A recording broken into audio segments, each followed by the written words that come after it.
Wait, is that cactus actually blue? This is the blue columnar cactus, also known as Pilosocereus pachycladus, and yes, that dusty blue color is completely real. That soft, powdery look on the surface? It's a natural coating that helps protect the plant from intense sun and water loss.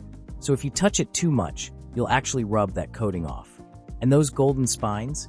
They're not just for looks, they help shade the plant and protect it from thirsty animals. When it's happy, this cactus can grow tall, straight, and seriously impressive, almost like a living sculpture. Care is super simple. Give it as much sun as possible. This cactus loves full, direct sunlight and won't thrive in low light. When it comes to watering, less is definitely more. Let the soil dry out completely before watering again. Overwatering is the fastest way to ruin it. Make sure it's planted in fast-draining soil.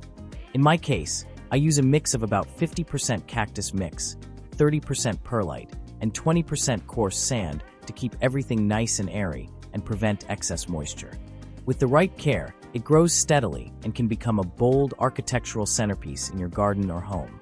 Right now, I keep mine in a small white pot since it's still young. But as it grows, I'll be moving it into a bigger container. I like using light-colored pots because they reflect the sun and don't absorb as much heat. I've also got it hanging on a wooden ladder right next to my succulents, my jade plant, also called Shrek ears, because it kind of looks like an ogre's ears, Crassula ovata, and Euphorbia resinifera, and they all thrive together in the same sunny spot. Just remember, lots of sun, very little water, and don't mess with that beautiful blue coating too much. Thanks for watching. See you next time.